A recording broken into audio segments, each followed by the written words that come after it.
Life has a funny way of kicking you in the gut when you're down. You know that old saying, what goes around comes around? I used to think that saying was bullshit, just a teenager's way of coping with the harsh realities of life. Yet, karma had a way of coming back to me. I grew up on Long Island. I won't say which part because as of now, I am a convict on the run. Not sure why I am writing this on here or what purpose it will bring to you. I guess I see it as a way of coping with what I've done and what I plan to do. It all started in high school when I was entering my freshman year at Lincoln High School. I was a chubby 14-year-old kid. While everyone else was into rap music or hip-hop in 2006, I was into heavy metal music. I guess you can say I was the oddball. I know that's a typical high schooler thing to say, but the more I talked about what I liked and disliked, the more I felt out of place. They like SportsCenter, I like Toonami. They would tell me about Sunday night's football game, I'd talk about the new Xbox 360 game I picked up. I didn't dress fancy like all the other students. I usually wore a plain t-shirt and sweatshirts with blue jeans. Can you guess the color of my shirt and sweatshirts? Well, if you guessed black, you're right. I was always the kid that kept to himself, which of course always leads to a target on your back for bullies. I wish I could say that didn't happen, but it did. I was bullied almost every day, from being the punchline to every joke to being embarrassed for every little thing I did. To make matters even worse, I didn't go to regular classes like normal kids did. I was in special ed classes, and for anybody that doesn't know what those classes are, pretty much they're classes for people that need extra help or kids with ADD or ADHD, which for some reason everybody seems to have. However, they seem to forget to mention that these classes also include kids who have serious emotional issues, meaning any little thing could set them off. The kind of kids you would look at and go, "Welp, he's gonna be a serial killer." Because of that, everybody always called me Dominic the Retard or Chubby Dom. I must have prayed to God every day before I went to school. And if anybody wonders, yes, I did go to the principal, guidance counselor, teachers, nobody helped me. They would always say, "Oh, just ignore them," or "Try not to show any emotion towards what they're doing." Yeah, your stereotypical bullshit answers. Now, unlike other kids, I talked to my parents about what happened to me at school, my mom more so than my dad. My dad was a tough Italian guy that really only had one solution to every problem when somebody was bothering you, which is, you gotta fight them, all of them. You understand me, son? And when you get them on the ground, you don't stop hitting them. You see, the trick is to make everybody believe you're crazy. Break his nose, bite him, do anything. My mom, however, was more on the peaceful side. Her advice was, try and talk to some of the teachers in your class, or the principal even. I'm sure they could do something. Of course, I told her that I did that and nothing came out of it, but she still persisted to try and work things out more peaceful. Does that sound confusing to you?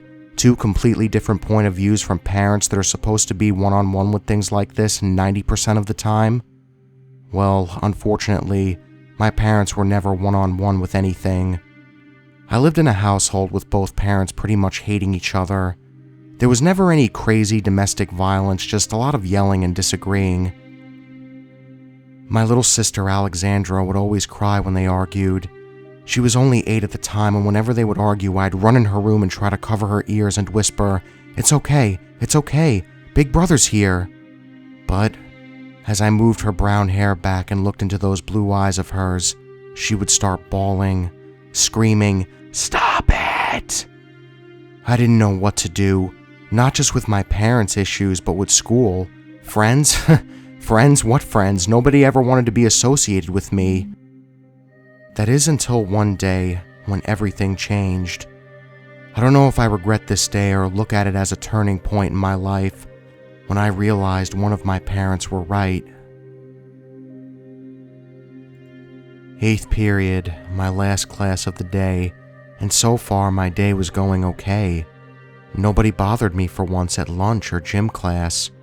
I thought for once maybe things were changing. Wishful thinking, right? Wrong. Finally, the bell rang. Class was over. I was eager to get home and watch the last episode of G Gundam, so I was practically rushing to get my things in my bag and get the hell out of there. As I was running to the back entrance of the school where my bus is, a big white guy wearing a red and blue football jersey came out of the bathroom and stood in my path. I was trying to move around him, but he kept moving in front of me every time. After about 5 minutes of this, I said, "What?" He then smiles at me with that "I'm better than you" look and holds out his hand and says, "Gotta pay the toll, chubby Dom. Fat kids don't leave for free." Now, normally I would just ignore people like this and move past them, but today for some reason I just had enough. Plus, him calling me chubby Dom and me not knowing who he is just shows you how everybody in school viewed me as. I put my backpack down and threw my hands in the air in annoyance and said, "Are you fucking real? Fuck you, no."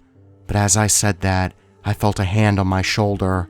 I turned around to see 3 other big guys wearing the same football jersey. 2 of them were black and the other was white. Now, I'm a pretty short guy, standing at 5'5", at most maybe 5'6" with shoes on, but these guys towered over me. They all looked like they were 6'3" and built like the Hulk. The guy that held his hand out spoke to me again, this time in a more sadistic tone. "Now, that wasn't very nice, Dom. Boys, I think we need to teach this kid to watch his mouth." Then before I knew it, I was picked up and thrown into the bathroom, my back hitting one of the stalls and falling onto the greasy white floor. As I was about to get up, I was kicked in the stomach so hard I felt like I was going to puke my lunch out on the floor. They all started shouting, "Get him, Matt, show him who's boss." As I was on the ground crying in pain, he grabbed me by my hair to stand me up. As he was doing this, the others kept saying, "Aw, the retard's crying." As soon as he put me to my feet, he started slapping me and screaming, "Say fuck you one more time to me," as I hit the ground again, tasting my own blood and smelling the awful stench coming from the floor. I heard the bathroom door swing open again. As I was trying to get up, I heard a voice coming from that direction. "Oh, Matt, still picking on people smaller than you, I see."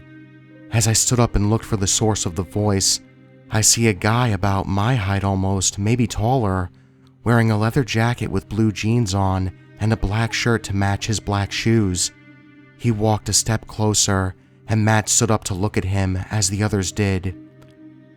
"James, I guess you didn't learn anything from freshman year," Matt said while looking directly at James. James took another step toward them, looked at me and said, "Kid, you alright?" Matt pushed me aside and said, "Hey, I'm talking to you, James. This isn't your—" Matt didn't even get a chance to finish his words because James threw a right hook right across his face. As soon as that happened, I don't know what got into me. Something finally broke inside of me, and I turned around and punched one of the football players right in the jaw, then jumped on another one and headbutted him. I was shaking so much after they both fell to the floor in pain, but the rush I felt was like no other. My heart beating fast, the adrenaline surging through my body, wanting more and more. The third football player tackled me to the ground and was punching me in the face. Except, instead of feeling pain and crying for him to stop, I liked it. Every punch felt like another surge of adrenaline pumping me, and I quickly grabbed him close and bit his neck hard as he was throwing his hands around screaming, "Get off of me! Get off of me!" I stood on top of him with blood in my mouth and started punching him repeatedly over and over again, screaming, "I'll fucking kill you, you motherfucker!" I knew he was on the brink of death, but I didn't care. I kept hitting him with a smile on my face. I felt hands on me and I turned around to see Matt. I lunged at him, but I missed as he ran away from me and bolted out of the bathroom in fear. I stood there looking at what I've done, my heart racing, breathing like I had just ran a marathon. James got up and looked at me and said, "Nice work, kid. I didn't think you had it in you." As he walked up and patted me on the back, rubbing his jaw, I smiled a little bit, but before I was about to say thank you, school security came rushing in, grabbing James and I. I heard one of them say, "Oh my God, call 911. The kid's out cold. As James and I were being brought into the principal's office, I couldn't help but feel free for the first time in my life, and I found out that day that wars are won with violence.